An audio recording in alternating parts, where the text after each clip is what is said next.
Hi all, welcome to stock market Kerala. നമ്മൾ കഴിഞ്ഞ വീഡിയോയിൽ നോക്കിയത് എങ്ങനെയാണ് ഒരു സ്റ്റോക്ക് ബൈ ചെയ്യുന്നത് എന്നാണ്. നമ്മൾ ഇന്നത്തെ വീഡിയോയിൽ അതേപോലെ തന്നെ ബേസിക് ആയിട്ടുള്ള അടുത്തൊരു കാര്യമാണ് നോക്കാനായിട്ട് പോകുന്നത്. ആ വാങ്ങിയ സ്റ്റോക്കുകൾ എങ്ങനെയാണ് സെല്ല് ചെയ്യുന്നത്, ഒരു സെൽ ഓർഡർ എങ്ങനെയാണ് പ്ലേസ് ചെയ്യുന്നത്, മാർക്കറ്റ് ഓർഡറിൽ എങ്ങനെയാണ് ഒരു സെൽ ഓർഡർ എക്സിക്യൂട്ട് ആവുന്നത് എന്നുള്ള കാര്യങ്ങളൊക്കെയാണ് നമ്മൾ ഇന്നത്തെ വീഡിയോയിൽ നോക്കാനായിട്ട് പോകുന്നത്. നമുക്കിപ്പം വീഡിയോയിലേക്ക് കിടക്കാം. നമുക്കിപ്പോൾ എങ്ങനെയാണ് സെൽ ഓർഡർ പ്ലേസ് ചെയ്യുന്നത് നോക്കാം. ഞാനിപ്പോൾ ഗ്രോ ആപ്പ് ഓപ്പൺ ചെയ്യുകയാണ്. എൻ്റെ മൊബൈൽ സ്ക്രീനിൽ നിങ്ങൾക്ക് കാണാനായിട്ട് പറ്റും.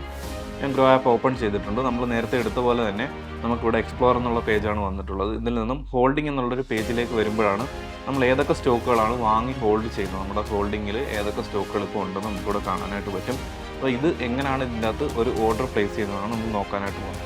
ആദ്യം തന്നെ നമ്മൾ ഏത് സ്റ്റോക്കാണോ ഇതിൻ്റെ അകത്ത് സെല്ല് ചെയ്യേണ്ടത് എന്നുള്ളത് നോക്കിയിട്ട് ആ സ്റ്റോക്കിൽ ഒന്ന് ടാപ്പ് ചെയ്യുക. ടാപ്പ് ചെയ്യുമ്പോൾ സെൽ ഓർ ബൈ എന്നുള്ളൊരു ഓപ്ഷൻ നമുക്കിവിടെ കാണാനായിട്ട് പറ്റും.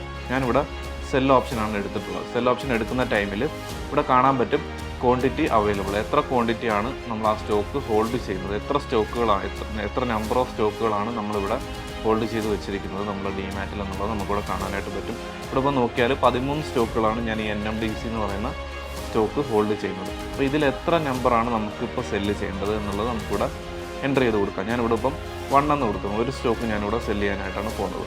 എന്നിട്ട് താഴെ കാണാൻ പറ്റും പ്രൈസ് ലിമിറ്റ് ഓർഡർ എന്നുള്ളത്. അതായത് നമുക്ക് ബൈ ചെയ്ത ടൈമിൽ ഞാൻ പറഞ്ഞിട്ടുണ്ടായിരുന്നു നമ്മളൊരു ലിമിറ്റഡ് പ്രൈസ് കൊടുക്കും. ആ പ്രൈസിലേക്ക് എത്തുമ്പോഴായിരിക്കും ആ ഒരു ബൈ ഓർഡർ എക്സിക്യൂട്ട് ആവുന്നത് എന്നുള്ളത്. അതേപോലെ തന്നെയാണ് ഇവിടെ നമ്മളൊരു സെൽ ഓർഡർ എക്സിക്യൂട്ട് ചെയ്യുന്നത്. നമുക്കിപ്പം ഇപ്പോൾ 66 രൂപ 20 പൈസയിലാണ് ഈ ഒരു സ്റ്റോക്കിൻ്റെ പ്രൈസ് ട്രേഡ് ചെയ്തുകൊണ്ടിരിക്കുന്നത്.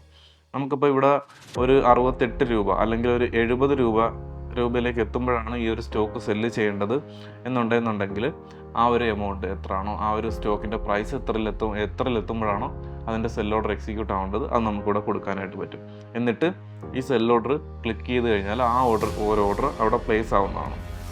ഓക്കെ, ഇവിടെ ആ ഒരു ഓർഡർ പ്ലേസ് ആയിട്ടുണ്ട്. എന്നിട്ട് ഇവിടെ ഡൺ കൊടുത്തു കഴിഞ്ഞാൽ നമുക്ക് ഓപ്പൺ ഓർഡേഴ്സിലേക്ക് ചെന്ന് കഴിഞ്ഞാൽ ആ ഓർഡർ അവിടെ പെൻഡിങ് ആയിട്ട് കിടക്കുകയാണ്. അതായത് എപ്പോഴാണോ ആ ഒരു സ്റ്റോക്കിൻ്റെ പ്രൈസ് 70ലേക്ക് എത്തുന്നത് ആ ടൈമിലായിരിക്കും ഈ ഒരു ഓർഡർ എക്സിക്യൂട്ടായിട്ട് ആ ഒരു സ്റ്റോക്ക് സെല്ലായിട്ട് ആ ഒരു എമൗണ്ട് നമ്മുടെ ഡിമാറ്റ് അക്കൗണ്ടിലേക്ക് വരുന്നത്.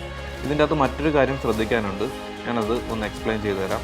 നിങ്ങൾ ആദ്യമായിട്ട് ചെയ്യുന്നവർക്കാണെന്നുണ്ടെങ്കിൽ നിങ്ങൾ ഡിമാറ്റിൽ ചെയ്യുന്ന ടൈമിൽ ഇവിടെ ഒരു പ്രത്യേകമായിട്ട് നിങ്ങളൊരു കാര്യം ചെയ്യേണ്ടതായിട്ട് വരും. അതായത് TPIN വെരിഫൈ ചെയ്യേണ്ട ഒരു ആവശ്യം ഇവിടെ ഉണ്ട്. TPIN നിങ്ങൾ വെരിഫൈ ചെയ്ത് കൊടുക്കണം, എന്നാലേ നിങ്ങൾക്കത് സെല്ല് ചെയ്യാനായിട്ട് പറ്റും. ഇപ്പം നിങ്ങൾ ആദ്യമായിട്ട് ചെയ്യുന്നവർക്ക് TPIN ജനറേറ്റ് ചെയ്തിട്ടില്ല എന്നുണ്ടെങ്കിൽ നമുക്കിവിടെ I cannot find my TPIN എന്നുള്ളത് ക്ലിക്ക് ചെയ്താൽ ഇവിടെ നമ്മുടെ CDSL സൈറ്റിൽ പോയിട്ട് നമുക്കത് ജനറേറ്റ് ചെയ്തെടുക്കാനായിട്ട് പറ്റുന്നതാണ്. അതായത് ജനറേറ്റ് TPIN ഫ്രം CDSL എന്നുള്ളത് കൊടുത്തു കഴിഞ്ഞാൽ നമുക്ക് SMS ആയിട്ട് ഈ ഒരു പിന്ന് ലഭിക്കുന്നതാണ്.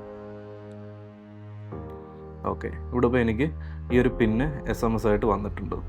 ആ ഒരു പിന്ന് നമുക്കിവിടെ എൻ്റർ ചെയ്ത് കൊടുക്കാൻ പറ്റും.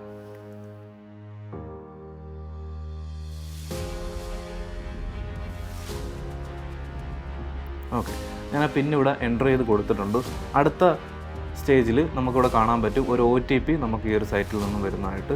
അപ്പോൾ ഒരു OTPയും നമ്മളിവിടെ എൻ്റർ ചെയ്ത് കൊടുക്കുക, വെരിഫൈ കൊടുക്കുക. പ്രോസസ്സ് കംപ്ലീറ്റ് ആയിട്ടുണ്ട്. ഇനി അടുത്തതായിട്ട് നമ്മൾ ചെയ്യേണ്ടതെന്ന് വെച്ചാൽ ഈ സെൽ ബട്ടൺ ക്ലിക്ക് ചെയ്യുക എന്നുള്ളതാണ്.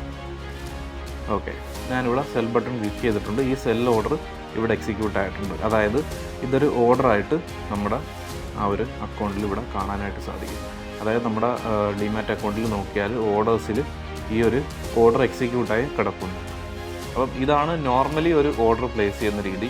ഇനി ഞാൻ മാർക്കറ്റ് ഓർഡർ എങ്ങനെയാണ് പ്ലേസ് ചെയ്യുന്നതെന്ന് ഒന്ന് കാണിച്ചു തരാം. മാർക്കറ്റ് ഓർഡർ പ്ലേസ് ചെയ്യാനായിട്ട് നമ്മൾ വീണ്ടും നമ്മുടെ ഹോൾഡിങ്ങിലേക്ക് വരിക. ഹോൾഡിങ്ങിൽ വന്നിട്ട് ഏത് സ്റ്റോക്കാണോ സെല്ല് ചെയ്യേണ്ടത് അതിലൊന്ന് ടാപ്പ് ചെയ്തിട്ട് സെൽ ഓർഡർ ക്ലിക്ക് ചെയ്യുക.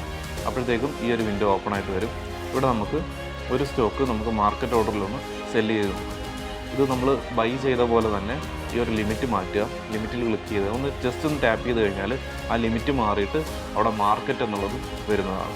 എന്നിട്ട് എന്താണ് ചെയ്യുക, നമ്മൾ ഈ സെൽ ഓർഡർ ക്ലിക്ക് ചെയ്യുന്ന ആ ഒരു ടൈമിൽ എത്രയാണോ മാർക്കറ്റ് പ്രൈസ് നിൽക്കുന്നത്, ഇപ്പോൾ 66 രൂപ 25 പൈസയിൽ ട്രേഡ് ചെയ്തുകൊണ്ടിരിക്കുന്ന ഒരു സ്റ്റോക്കാണിത്.